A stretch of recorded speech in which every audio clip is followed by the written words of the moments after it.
Hello my dear fan, this is Lucky and you're watching me on Classic Shooter. Before starting the video, I would like to give a brief description about the channel. Classic Shooter, the name which is very near to my life. I have created an Instagram handle on this name 6 years ago. Since then, I started posting photographs which were taken by me till date.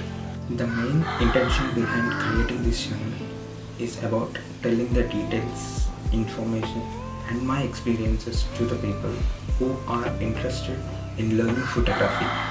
So without any further ado, let's start the first video. When we talk about the cameras, let's talk about the camera's evolution. The camera's evolution has begun in 1816. Before 1816, they followed a process called Camera Obscura. In the concept of Camera Obscura, they don't have opportunity to save them. They don't have any life saved photograph. In the year 1816, a French person called Joseph has find out solution to this problem. The main problem for him is to have a permanent photograph. To solve this problem and to have a permanent photograph, Joseph has come up with a solution called heliograph. He invented heliograph in 1822. Now for a while, let's talk about the heliography. Heliography is a word which derived from Greek, and in Greek, helio means sun and graphy means writing. Now let's talk about the concept of heliography. In heliography, he used a material called bitumen of Judea, which is a natural asphalt, and he coated it on a metal surface. This metal plate is placed inside this camera obscura, and then this camera obscura was exposed to sunlight for many years, like 8 hours in a day. So when it is exposed to the sunlight, the bitumen inside the camera obscura started hardening. After exposing it for 8 hours, the unhardened bitumen pieces were washed off and the image was formed using the hardened bitumen asphalt. Now let's talk about how camera obscura was used in taking permanent photographs. So when we see the camera obscura structure, it is a wooden box, and Joseph used a light sensitive material coated with silver chloride and placed it inside the camera obscura box, and he also attached a lens to the obscura box. Now when we talk about the heliography method on a total note, the obscura box is placed and it is exposed to the sunlight. So when the sunlight enters the lens, it straight away falls on the asphalt, which is bitumen, and it gets hardened. So behind that asphalt there is a photosensitive material which is coated with silver chloride. It used to harden and leave the image on that photosensitive material, and this entire process was done within 8 hours. After continuous development and progress, Joseph took the first photograph in the 1826, and the first photograph is called From the Windows at Lee Grass. And later on, the process of taking and saving the permanent photographs and the cameras have evolved immensely, and in the year 1839 they introduced another way of securing a permanent photo, which is called as daguerreotype. And this process was invented by Louis Daguerre in the year 1839. This is the method of photography which is widely used at those times. In this method, a silver coated copper metal was used. This metal plate was treated with iodine vapor to make it light sensitive. After exposure in the camera, the image was developed using mercury vapors. And the main advantage of this method, we can get a clear image when we compare to the Joseph method, which is heliography. And also the exposure time was less compared to heliography method. From the year 1839, people started using this method to take photographs. But in the year 1888, a company called Kodak came up with a big and much useful solution. They introduced the main photography style, which is film photography, and this film photography was developed by a person called George Eastman. In this film photography, he used a flexible roll film instead of using metal plates, and this made people to use cameras on a wide range, and cameras have become very small and became very handy to use. And the photos which were taken by the cameras which uses this technology of film photography are later taken to the lab and developed in the lab to get the permanent photographs. The main advantage of using film photography is that we can take many pictures using roll photography, as there is no process of using a metal plate.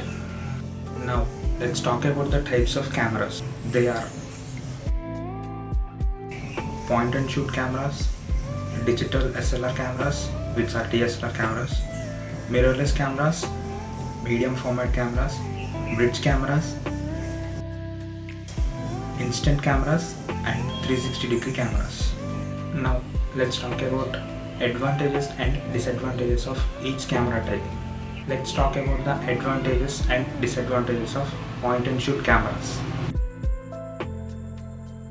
Now let's talk about the advantages of point and shoot cameras. The first advantage is compactness and lightweightness. The second advantage is simplicity and ease of use. The third advantage is optical zoom. The next advantage is affordability. And the last advantage is good depth of field. Now let's talk about the disadvantages of point and shoot cameras. The first disadvantage is smaller sensor size. The next disadvantage is no interchangeable lenses. And the next disadvantage is limited manual control. The next disadvantage is poor low light performance, and the last disadvantage is slow speed. So now let's talk about the advantages of DSLR cameras. The first advantage is optical viewfinder. The next advantage is battery life. The next advantage is extensive lens selection. The next advantage is durability and handling. The last advantage is its working speed. Let's discuss about the disadvantages of DSLR cameras. Size and weight. The next disadvantage is autofocus in live view or in live video. The next disadvantage is mechanical complexity. And the last disadvantage is noisy on pictures. Let's discuss about the advantages of mirrorless cameras. The advantages are its smaller size and it is lighter compared to other cameras. The next advantage is no mirror mechanism, and the next advantage is advanced features, and the last advantage is we can find electronic viewfinder in the mirrorless cameras. The disadvantages of mirrorless cameras are its battery life. Compared to DSLRs, its battery life is shorter. The next disadvantage is limited native lens selection. The next disadvantage is more expensive than DSLR cameras. The next disadvantage is autofocus can lag in low light performance. The next disadvantage is learning curve for beginners.